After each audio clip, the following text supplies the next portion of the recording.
Now, if you're anything like me, chances are that you love the gym, all right? This is where your self-improvement started. This is the cornerstone of your self-improvement journey because you likely expanded into a lot of other stuff by now, okay? Like chances are that you have a very low social media consumption. Chances are that you read a lot, that you journal a lot. All of these things are amazing, but chances are it started with the gym. This is where everything sprouted from, where self-improvement started to spread its leaves on your life. And it definitely was the case for me, all right? This is where it all started. But believe it or not, to this essential cornerstone of your life, there is such a thing as overdoing it, all right? You might have heard of the term overreaching, overtraining, and whether or not you believe in this, bro, it really doesn't matter because overtraining is a very real thing that you should watch out for.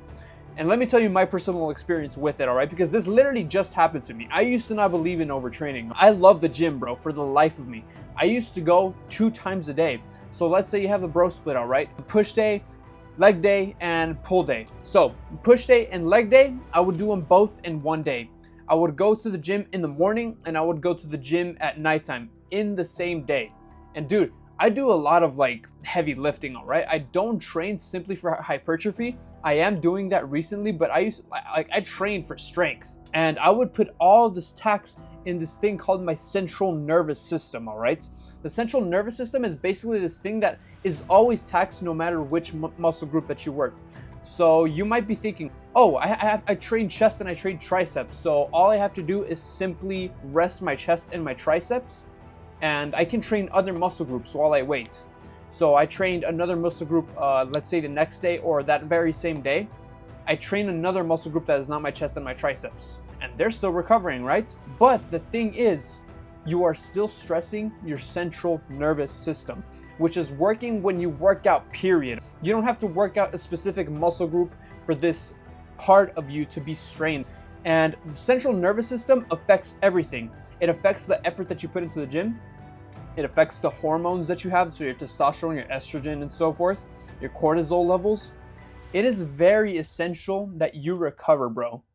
It is essential that you give your brain and you give yourself the ability to not go to the gym so often. Maybe have a split where you go 4 or 5 times a week, but give yourself breaks, okay?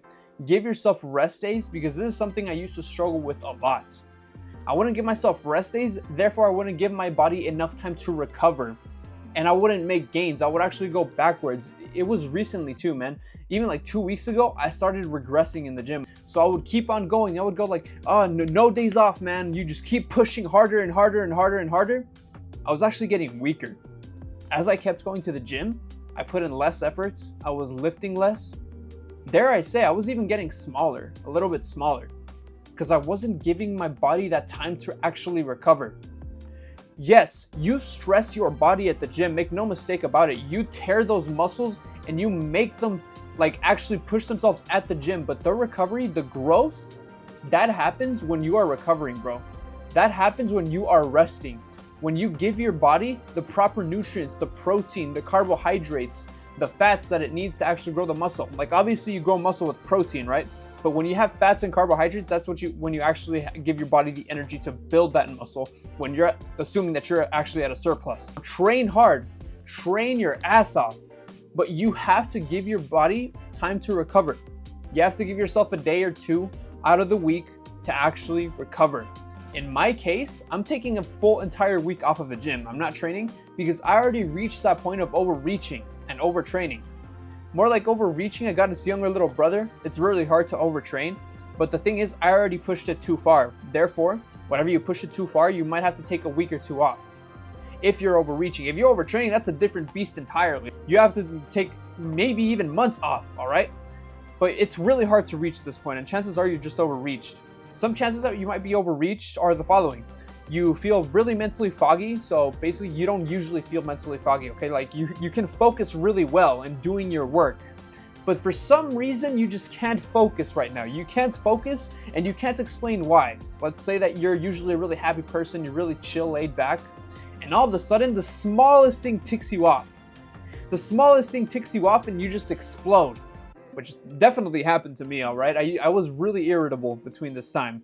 And that was one of my signs. Okay, like kick it back, Angel. Like you have to stop training for a while and give yourself some time to rest. Another sign which I also had was extended muscle soreness. Basically, when you get sore at the gym, it usually lasts between 2 days, all right? 2 days, maybe 3. 3 is really pushing it, but usually lasts 2 for me. Every single time that I would go to the gym, it would last like 4 or 5 days. There was even a time where my delts, man, they were sore and I didn't even work them out. Like the joints and my delts were actually like sore. I was like, dude, what the heck? I didn't even work them out, bro. I was working back for that given day, and the next day my delts were the ones that were actually sore. And you might be thinking weird delts. Well, yeah, you worked them, but no, it was the front of my delts and it was like the top, okay? Like literally, like I don't know the exact name, but it was this part and the front.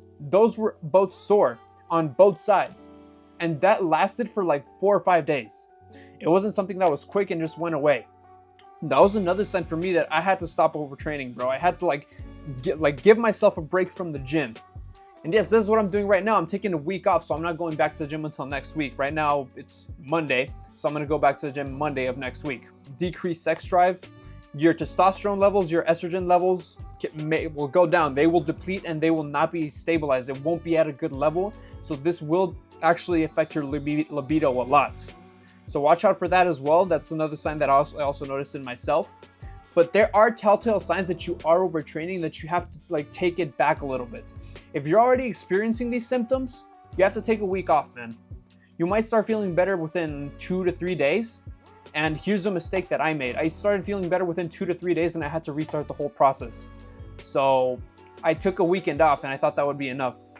No, it's not enough. You have to give yourself enough time to recover, and that's usually going to take a week or 2 if you're overreached. If you're overtrained, again, that's a different beast. The gym, it's beautiful. It's an amazing creation. It is a gift from heaven, my bro. All right, it is a gift from heaven.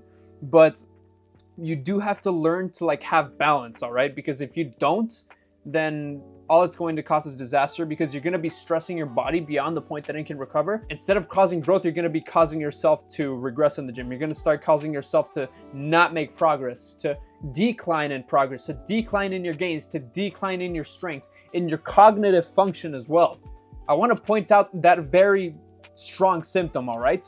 You will be cognitively not there. You will be depressed. You will have this depressed state when you're overtrained, when you're usually like a really happy person, because dopamine is essential for actually being happy and having motivation.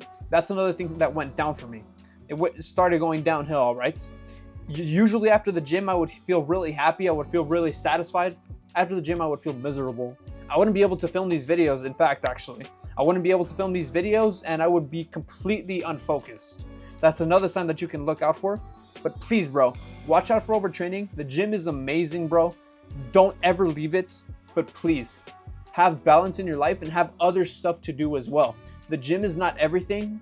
You can look for other activities to do while you rest, okay? Because a lot of people go to the gym a lot because they don't have anything to do. And that definitely used to be the case with me, all right? I used to go to the gym all this time, okay? Like 2 times a day, because I would have nothing else to do. It's like, oh, I'm bored. Let me just go to the gym.